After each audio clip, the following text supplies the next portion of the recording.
भदोही जनपद में जिलाधिकारी कार्यालय के सामने 2008 में जिला अस्पताल का निर्माण कार्य शुरू किया गया था, लेकिन अभी तक जिला अस्पताल चालू नहीं हो सका है, जिसको लेकर बड़ी संख्या में लोगों ने प्रदर्शन कर जिलाधिकारी कार्यालय के सामने तक पैदल मार्च निकाला है और जिला अस्पताल को जल्द से जल्द चालू करने की मांग की है। जी, पिछले एक साल से भदोही के नौजवान जो है अपनी जाति पार्टी को छोड़ छाड़ के इस मुहिम में शामिल हुए हैं और आपने देखा कि पहली कोरोना की वेव आई, उसमें किसी तरह हम लोग सुरक्षित हुए। दूसरी आई, लोग पैसा हाथ में लेके तरस गए, लेकिन अस्पताल की व्यवस्था नहीं हो पाई, सिलेंडर की व्यवस्था नहीं हो पाई। और स्थिति ये है कि लोग बताते हैं कि 2016 में इसका एक सेक्शन जो है स्वास्थ्य विभाग को सुपुर्द कर दिया जा चुका है, लेकिन अभी तक ये जो है चालू नहीं हुआ है। ये दुर्व्यवस्था का शिकार है। वो आप अपना कैमरा घुमा के दिखा सकते हैं कि जर्जर हो गई है, इसकी जो है कंपाउंड पूरा जर्जर हो गया। अगर ये सही समय बन गया होता तो कोरोना काल में भदोही कम से कम एक 100 शैय्या का बेड उपलब्ध रहता और लोग दर दर की ठोकरें न खाने पड़ता। अभी लोग जाते हैं इलाहाबाद चले आते हैं, आपके बनारस चले आ रहे हैं। कोरोना काल में लोग अपने ज़िले के लोगों की सेवा कर रहे हैं कि दूसरे ज़िलों की सेवा करेंगे। हम लोग कब तक आश्रित रहेंगे दूसरे ज़िलों पे? क्यों हुआ इतना साल से? देखिए, 2008 में मायावती जी उत्तर प्रदेश की मुख्यमंत्री थी और ये जनपद 1994 में बना था। 100 शैय्या अस्पताल जिला अस्पताल के नाम से उसका 2008 में शिलान्यास किया गया। सरकार के द्वारा करीब 10 करोड़ से अधिक अस्पताल के निर्माण के लिए दिया गया, लेकिन जैसे ही सरकार बदली और जिस तरह से ठेकेदार और सरकार के प्रशासनिक अफसरों द्वारा बंदरबाट किया गया कि आज कोविड महामारी जो 2019 से चालू है और 2021 पहुंच गई और सरकार की नज़र और सरकार और प्रशासनिक का नज़र दोनों अस्पताल की तरफ नहीं जाना रहा है। ये दुर्भाग्यपूर्ण है, क्योंकि आज पूरी भदोही जनपद में ऑक्सीजन की अलग किल्लत थी, हॉस्पिटल की अलग किल्लत थी और प्रशासन मुखदर्शक बनी हुई है। तो हम सरकार से मांग करते हैं कि सारी योजनाओं को पहले एक तरफ रखें और आदमी इंसान के स्वास्थ्य के लिए जिला अस्पताल का पूर्ण रूप से कराना, उसका निर्माण कराना अति आवश्यक है। हम लोग बराबर जिला प्रशासन को इस बारे में संबंध देते रहे हैं।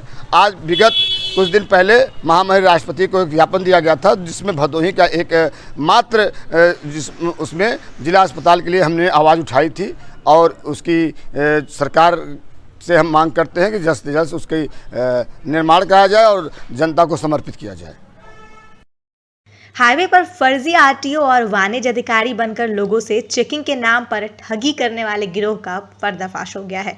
टुंडला पुलिस और सर्विलांस टीम ने 3 आरोपियों को गिरफ्तार किया है। इनके पास से लोगों से ठगे गए 45,000 रुपये बरामद हुए हैं। तो वहीं एक तमंचा, एक बाइक और 2 कारतूस भी बरामद हुए हैं। इनके द्वारा कभी पुलिस तो कभी फर्जी आरटीओ बनकर लोगों को ठगा जाता था। पुलिस ने पकड़े गए तीनों आरोपियों को गिरफ्तार कर जेल भेज दिया है। आगरा से रुकी हुई है, टाइम है 395 वो रिकवर हो गई। रिफाइनरी में 379 चोरी में थी, वो रिकवर हो गई। एक तीसरी अभी करेक्ट नहीं हो पाई है, मेरे पास है, कहाँ की है पता लगा। गाजियाबाद के थाना मोदीनगर क्षेत्र के ग्राम खंजरपुर में 2 दिन पहले घर में सोते हुए किसान टीटू की ताबड़तोड़ गोली मारकर हत्या कर दी गई थी। इस घटना का सफल अनावरण आज कर दिया गया। इस हत्याकांड का खुलासा करते हुए एसपी देहात इरज राजा ने बताया कि 2 दिन पहले टीटू की हत्या कर दी गई। इसके लिए पुलिस की तरफ से टीमें बनाई गई, दबिश दी गई, मामले की तफ्तीश से पड़ताल की गई। जब इस मामले पर तथ्य सामने आए तो वह हैरान करने वाले थे। मृतक टीटू का पुत्र विकास चौधरी ही अपने पिता का हत्यारा निकला। अपने साथी के साथ मिलकर अरुण भानु इन साथियों को पैसे का लालच देकर अपने पिता की हत्या करवा दी। हत्या का कारण पिता के अवैध संबंध और संपत्ति विवाद बताया। मृतक टीटू अपनी संपत्ति को बेचना चाहता था, जिसका विकास चौधरी मृतक का पुत्र खुलकर विरोध कर रहा था। इसी कारणवश इस घटना को अंजाम दिया गया। सर, क्या मामला है जो क्या हुई थी, खुलासा कर रहे हैं? ये अभी 2 दिन पहले रात में घटना हुई थी, जिसमें टीटू जो कि ग्राम खंजरपुर के निवासी थे, उनकी उम्र लगभग 45 वर्ष थी। उनकी कुछ लोगों ने कई गोलियां उनके छाती पर मारी थी, छाती पर और पेट पर, जिससे अधिक रक्त बह जाने के कारण उनकी मृत्यु हो गई थी। तो इसमें तभी से कई टीमें इसमें लगी हुई थी। बहुत अच्छा काम हमारे सीओ साहब ने और एसएचओ मोदीनगर ने किया है इस पूरे केस में, क्योंकि उसी दिन से रात से ही लगातार हमारी टीमें काम कर रही थी। एफएसएल भी वहाँ पर आई थी, वहाँ से घटनास्थल से सैंपल्स उठाए थे। तो इसमें हमने घटना का आज पूरा अनावरण किया जा रहा है। इसमें 3 अभियुक्त गिरफ्तार किए गए हैं, विकास चौधरी, अरुण और भानु। विकास चौधरी मृतक जो है उसका इकलौता बेटा है और अरुण और भानु दोनों ही इसके मित्र हैं। इसने लगभग 2 लाख रुपए एक टीम से बात की थी अरुण और भानु से कि आपको हम 2 लाख रुपए देंगे और आप मेरे पिता की हत्या कर दीजिए। अरुण भानु भी जानकार थे। उस दिन घटनास्थल पे जो कि घेर बना हुआ है वहाँ पर ये आराम से बात करके अंदर घुसे और फिर इन्होंने एक कृत्य किया। इस सब के बीच में ये खुद भी घायल हो गया था जिसमें अभियुक्त है और ये वहाँ से फिर कूद के छत से भाग गए थे। तो इसमें हमारी फील्ड यूनिट ने आकर ब्लड के सैंपल्स वगैरह भी लिए थे क्योंकि ऐसा लग रहा था कि दूसरे किसी व्यक्ति के सैंपल्स हैं। तो उसके बाद से टीमें लगातार काम कर रही थी। इसमें तीनों लोगों को इसमें गिरफ्तार कर लिया गया है। इनके पास से जो विकास ने कुछ पैसे दिए थे एडवांस अपने पिता को मारने के लिए वो बरामद किए गए हैं, 75,000 रुपये लगभग। इसके अलावा एक पिस्टल और एक तमंचा भी इनके पास से मिला है और बाकी गोलियाँ भी मिली हैं और एक बाइक जो इन्होंने घटना में यूज़ की थी वो भी इनसे बरामद की गई है। अब इन्हीं तीनों अभियुक्तों को जेल भेजा जा रहा है। अग्रिम विधिक इसमें कार्रवाई की जाएगी और कठोर से कठोर दंड दिलाने का प्रयास किया जाएगा। कि क्या कारण रहा जो बेटे ने बाप की हत्या की? इसमें जो कारण पूछताछ में पता चला है कि कुछ इसके अवैध संबंधों का ही मामला था और दूसरा कुछ प्रॉपर्टी अपनी बेचना चाह रहा था और इसके जो बेटा था वो चाहता नहीं था कि प्रॉपर्टी वो बेची जाए। तो इस कारण से इसने बेटे ने ही ये पूरा प्लानिंग करके अपने दोस्तों के साथ मिलकर ये कृत्य करवाया। रोडवेज और ई रिक्शा की भिड़ंत में ई रिक्शा चालक गंभीर रूप से घायल हो गया है। सहसवान नगर के कचला चौराहे के निकट हाईवे पर दिल्ली से आ रही रोडवेज की बस और ई रिक्शा में टक्कर हो गई जिसमें ई रिक्शा चालक गंभीर रूप से घायल हो गए। घायल को मौके पर पहुंची पुलिस ने प्राथमिक स्वास्थ्य केंद्र पहुंचाया और रोडवेज की बस को अपने कब्जे में कर लिया है। केंद्र सरकार के खिलाफ नारेबाजी की गई और पेट्रोल व डीजल के बढ़ते हुए दाम को वापस लेने के लिए मांग किया गया। प्रदर्शन के दौरान उत्तर प्रदेश महिला कांग्रेस की अध्यक्ष सहला अहरारी ने कहा कि केंद्र सरकार द्वारा बढ़ाए गए पेट्रोल डीजल के दामों में मध्यम वर्गीय परिवार व किसानों की जेब पर असर पड़ रहा है। जीएसटी, नोटबंदी और कोरोना वायरस जैसी महामारी के कारण लॉकडाउन से व्यापारी और आमजन अभी परेशान ही थे कि सरकार द्वारा इस तरह से लगातार पेट्रोल डीजल के मूल्य वृद्धि ने आम जनमानस की कमर तोड़ दी है। जी आपको बता दें कि भाजपा सरकार में किसान, व्यापारी, कर्मचारी, छात्र सभी परेशान हैं, ऐसा कांग्रेस की अध्यक्षा सहला अहरारी का कहना है। देखिए, आज कांग्रेस पार्टी की तरफ से उच्च पदाधिकारियों ने ये एक प्रदर्शन के लिए हम लोग को किया गया था और इस प्रदर्शन में बढ़ती हुई महंगाई, खासकर पेट्रोल और डीज़ल के दाम के लिए हम लोग ने जगह जगह पेट्रोल पंप पे जा करके इस महंगाई तो नहीं कह सकते लेकिन पेट्रोल और डीज़ल के दाम कम करने के लिए एक प्रदर्शन किया गया है। उस प्रदर्शन में जब हमारी कांग्रेस की सरकार थी तो 145 रुपये डॉलर 145 था क्रूड ऑयल, तो हम 65 रुपये का पेट्रोल दे पाते थे। आज इस बीजेपी की सरकार में 45 रुपये क्रूड ऑयल है और हम 100 के पार हो चुके हैं। तो इस बढ़ती हुई महंगाई ने जनता की वैसे ही कमर तोड़ रखी है। बहुत सारे मुद्दे हैं, बेरोज़गारी के मुद्दे हैं, बहुत आपने कोविड में ऑक्सीजन की कमी की बात हम कर सकते हैं। हर मामले में बीजेपी सरकार बिल्कुल फेल हो चुकी है। लेकिन आज जो मुद्दा हमारे पास है वो पेट्रोल और डीज़ल का है। एक छोटा सा प्रदर्शन हम लोग ने ये किया है और अगर जनता की बात सत्ता पक्ष तक नहीं पहुंचेगी तो इसको हम लोग बहुत जल्द एक बड़ा रूप, एक आंदोलन की तरह इस रूप को तैयार करके इसका प्रारूप हम लोग धरती पे दिखाएंगे और इसके लिए सिर्फ और सिर्फ जिम्मेदारी जो होगी वो सरकार की होगी। किस स्थान पर प्रदर्शन किया गया?